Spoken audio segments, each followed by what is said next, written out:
All right, so I want to talk to you guys about living a creative life. I feel that there's a lot of pressure in the world right now for people to work out what they're doing in life, and I think the creative life is a good choice. Do you both identify with trying to lead creative lives? Let's start there. I go by creative. Okay. He, him. Yeah. As a life, though? As a life, yes. Because I believe all human beings, whether they think of themselves as a creative or not, are creative people, and they need to be able to express this. This is what we're meant to do on planet Earth. All right, Raka, we need your consent. Absolutely, absolutely. No, I embrace that. It seemed like really general when I was coming up. I felt like I needed to really specialize and be like, I'm this kind of creative. But yeah, in general, I see myself as a creative and living a creative life for sure. All right, well, let's define the words as well. So what does it mean to live a creative life? No, you want to go first? Oh, okay. Put me on the spot. Okay. Living a creative life. Just doing unique, innovative, imaginative things that make the world grow a little bit. With everything that you do, like forcing the world to accommodate something innovative, I would say is forcing. Yeah. Okay. I don't give it an option. Like I put it into the world, and it has to accommodate it. Like that's how I look at it. Okay.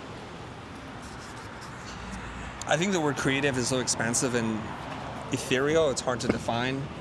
There's a word that I like to use is design, and there's a chapter in one of Marty Neumeier's book that describes design from the Nobel laureate's point of view, Herbert Simon, saying design is one who devises courses of action to go from an existing situation or condition to an improved one.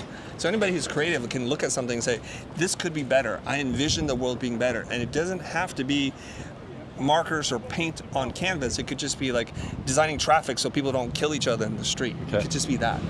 And so what does a day in the life of someone who leads a creative life look like?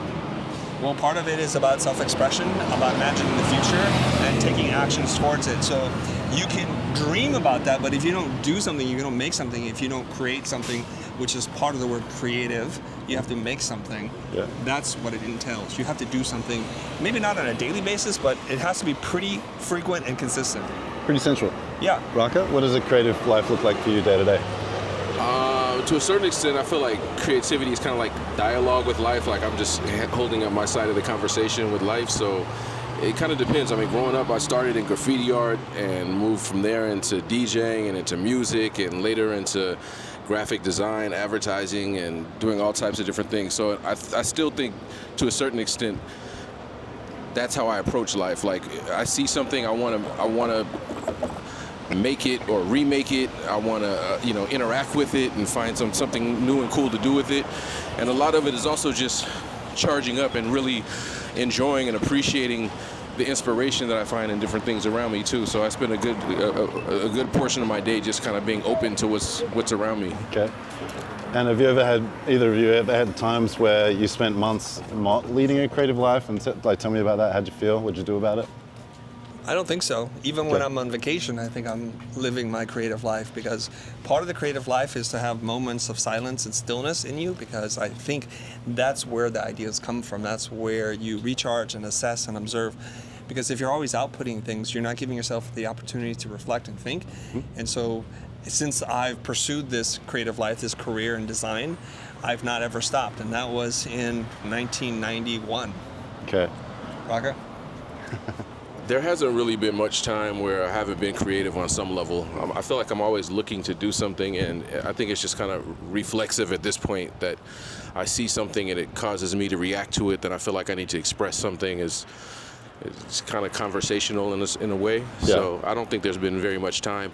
In order for me not to be creative, I have to force myself to turn it off. I have to try to and it doesn't really work even when I try. So okay. On some level, it's always going to be there. But obviously, I guess for both of you, performance is part of it, but you have different kinds of performances.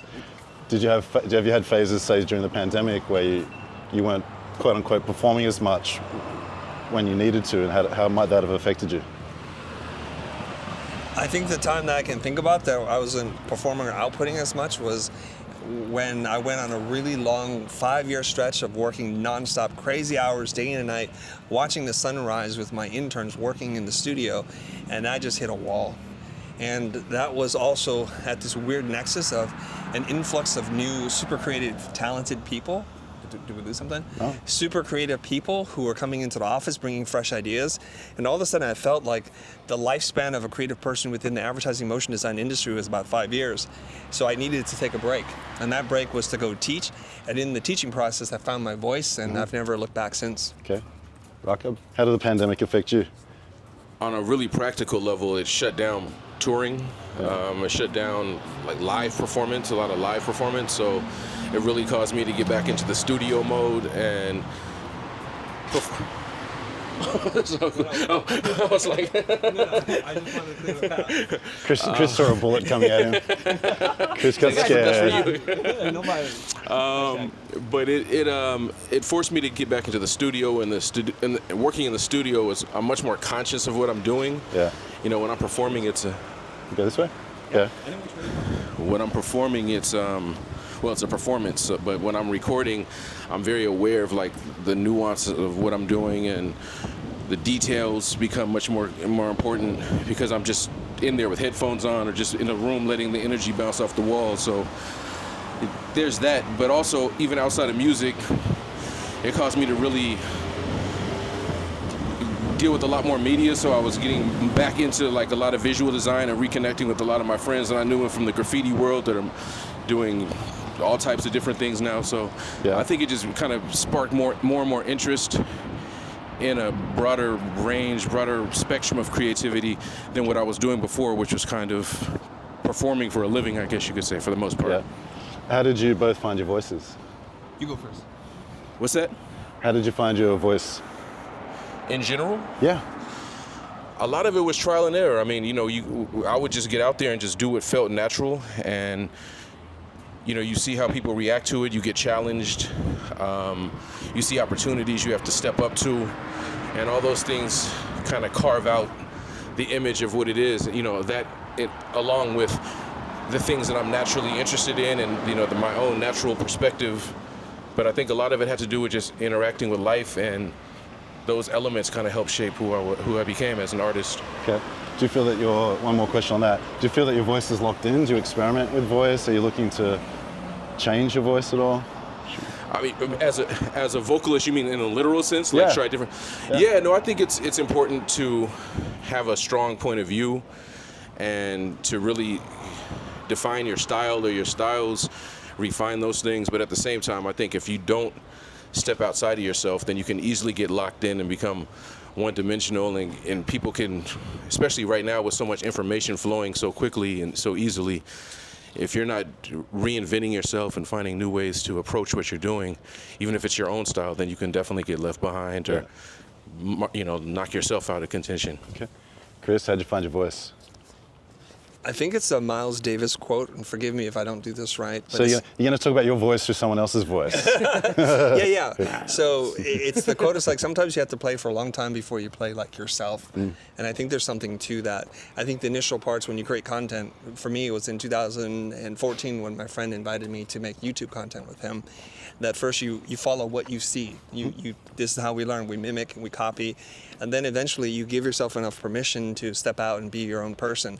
And for me, that really happened around 2016-ish when he and I split up the company and I had to be on my own for the first time as a creator. And then saying now, there's really nothing to fall back on, so I have to be whoever I'm going to be.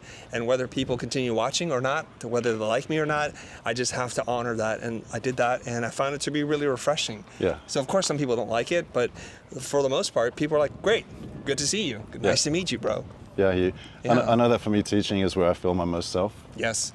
Most myself, most too, by the myself. way. Yeah. And some of these tours that I've been doing, I've almost teared up at the end because I say, I hope you learned something, but also thank you for letting me be me. And I'm like, oh my God, why am I crying? Why am I crying? But yeah. Healthy, strong men cry. I just want to say that, not just for a UFC campaign. Yes. I know. Yeah. In joke. So when I talk to people who want to maybe live more of this sort of life, I talk to people about their verbs.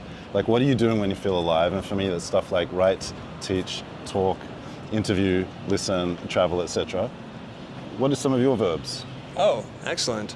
When I'm making, when I design, when I teach, I feel most alive. And sometimes I don't even consider myself a writer, but when I'm writing, it's shocking for me to say as a person who studied visual arts, when I write, I feel very much alive. Okay, good. Rocket? I would have to say writing as well. When I travel, and I'm not a teacher in the traditional sense. I'll say that in Spanish. I'm not a teacher in the traditional sense, but to be able to work with people, to mentor people, just to see the spark happen and to see them have the aha moments, like that's really, really fulfilling for me. So, writing, teaching, writing, traveling, and sharing, I think those things really define my journey. I don't know if you've both come across The Artist's Way by Julia Cameron, but in that book there's this concept of the shadow artist, which is someone who might have been artistic when they were young, but then they put themselves in the shadow of other artists.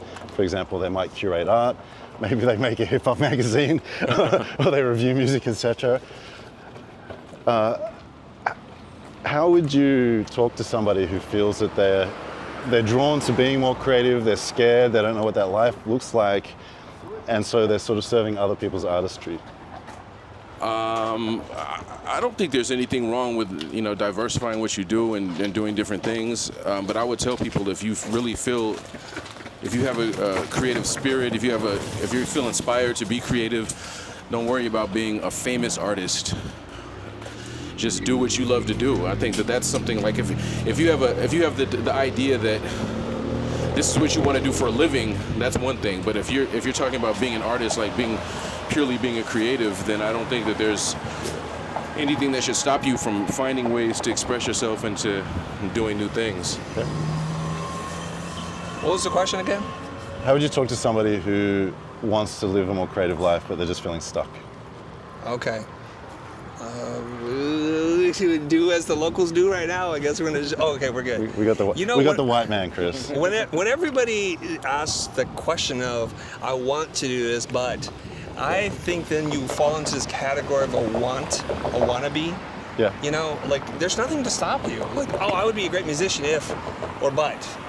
But then I think that's just an excuse to create a narrative in your mind why you aren't doing what you're doing that's a little bit easier than the truth, which is you have to have some courage and possibly face your fears that you're not as good as you might think you are. The only way to become a great chef is to cook. The only way to become a great musician is to play. And if you want to be an artist, just make stuff and don't worry too much about the outcome of that. Just let go of the attachment to the outcomes, and I think it's the most liberating thing to let yourself go of the judgment. But do you identify with this? Because shifting from I want to I have to. I know that I've experienced pretty low parts of my life where I wasn't creative, where I wasn't traveling, and so I talk to myself I have to do this. Do you identify with that at all? Or I don't, because it feels like I have less freedom when I say I have to do. Oh. I use language I get to. Yeah. I get to do something because then I'm in control, I'm in charge. Even when things are tough, sometimes I'm literally up to 3-4 in the morning working on a presentation, and I ask myself, how did I get here? And it's really quick to fall into a depressive state or a blaming state and not taking accountability for this. Or rather, I shift in I get to do this because not everybody has the opportunity to write a deck. Yeah. Not everyone has the resources or the invitation even to present. So this is an incredible opportunity, and it usually energizes me to get me out of that stuck state. Yeah, I know that phrase, I don't have to, I get to, Yes. which is something that's useful when you're independent. I think I'm talking more on a soul level. Okay. That for me to feel alive, I need to then to do those things. It's like breathing. You Yes. must. Yeah, it's You not must. like I have to as in I or that. else. It's Right. just that I have a deep-seated need to. And sometimes it's hard to pay attention. It takes some years to pay attention to that for some of us if we didn't go to art school Yes. or whatever, right? Yes, and I feel that if it's in your bones and that there's a compulsion to do something, you have to honor that. Yeah. To delay that is just some form of self-punishment, and I don't think you need that. Okay. And the world needs your gift. You have a gift, so share it.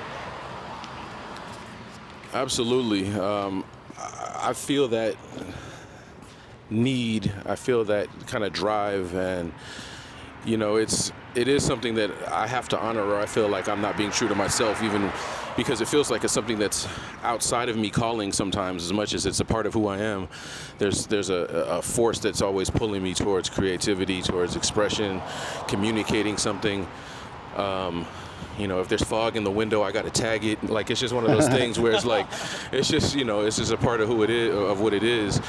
No different than, you know, a beat comes on and you just automatically start moving a little bit. And the only time that doesn't happen is when I'm consciously aware, like, this isn't appropriate for something, you know. Otherwise, it's just a part of who I am. And even then, I have to fight it, you know. So, yeah, I think that's a big part of what it is, for sure. And then when you think of the next projects you might do you have any questions you give yourself? For example, I'm like, how can I take a bigger creative risk?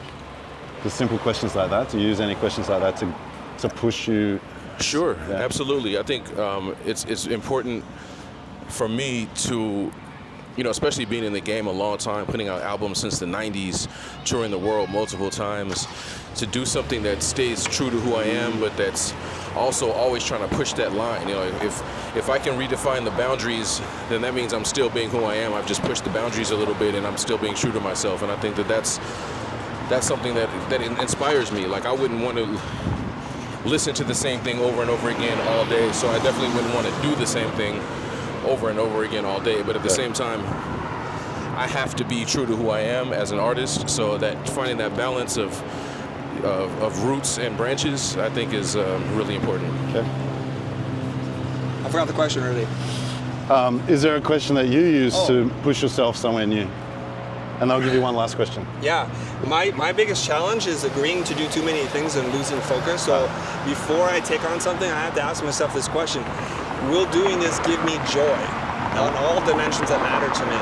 And is doing this going to take me a step closer towards or away from my goals? Because once I say yes, then I throw myself into it. Yeah. And then part of the question of will it give me joy is the project or the person I'm working with going to allow me to do my best creative work? If not, I'm not interested in doing that. Okay. Final question: is there a creative risk that scares you that you haven't taken yet? I don't know that yet, so let me just hand it A over. creative risk that scares me that I haven't taken yet. Yeah. So, for example, I want to write a reggaeton album, and I'd love to do stand-up comedy. Not really. You know, I think you should do that for sure. I was saying not really to myself. You should definitely do a reggaeton album. So judgmental. No, I mean, like I said, I've done a lot on the creative side, and I've you know, the things that I want to do, I just try it. You know, like, if I'm not great at it, then so be it. You know, I don't have to be a professional and make my living doing everything, but as a creative person, like, one of the things somebody very cool told me is, like, stop hiding, don't hide.